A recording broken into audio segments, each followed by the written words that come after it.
বাংলাদেশের প্রায় সর্বত্রই, বিশেষ করে গ্রাম অঞ্চলে দেখা যায় এই গাছটি। গাছটির নাম স্বর্ণলতা। স্বর্ণলতা একটি পরজীবী উদ্ভিদ। কোনো পাতা নেই, শিকড় নেই। লতায় এর দেহ, কাণ্ড, মূল সব। লতা হতেই বংশবিস্তার করে।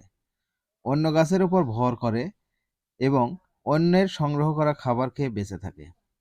সোনালী রঙের চিকন লতার মতো বলে এর নাম হয়তো স্বর্ণলতা। অনেক ক্ষেত্রে আশ্রয়দাতা গাছের মৃত্যু পর্যন্ত ঘটিয়ে থাকে এই স্বর্ণলতা। এত অসুবিধার পরেও এই গাছটির রয়েছে নানাবিধ ঔষধি গুণ। সোনালী লতার চূর্ণ করে খেলে কৃমি নিরাময় হয়। মুখে ঘা হলে সোনালী লতা সিদ্ধ করে সেই জল দিয়ে গার্গল করলে দ্রুত সেরে যাবে।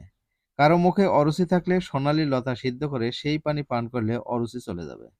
সোনালী লতা বিশেষ করে পিষে ক্ষতস্থানে লাগালে দ্রুত সেরে যায়। গবাদি পশু, বিশেষ করে ছাগল গরুর প্রজনন ক্ষমতা বৃদ্ধিতে এই স্বর্ণলতা কাজ করে। সতর্কতা: গর্ভবতী অবস্থায় মায়েদের এবং পশুদের লতাটি সেবন করানো যাবে না। সোনালী লতা প্রাচীন ভারতীয় চিকিৎসায় ঔষধ হিসাবে ব্যবহার করা হয়েছে।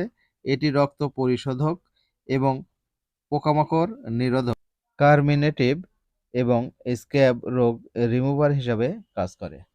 এটি গ্রাম অঞ্চলের, বিশেষ করে লেবু বা বরই গাছে লক্ষ্য করা যায়।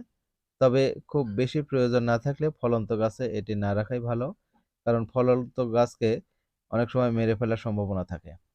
তাই অফলা গাছ যেগুলো রয়েছে সেগুলোতে যদি থাকে অসুবিধা নাই, যেহেতু অনেকগুলো ঔষধি গুণ রয়েছে। এগুলো ব্যবহার করে অবশ্যই মানুষ উপকৃত হবে বলে আশা রাখছি। দর্শকবৃন্দ, যা বলার কমেন্ট বক্সে বলুন, আর চোখ রাখুন কৃষিকথা 24-এ। আগামীতে দেখা হবে নতুন কোনো কৃষিকথা নিয়ে। সে পর্যন্ত সকলে ভালো থাকবেন। ধন্যবাদ সকলকে।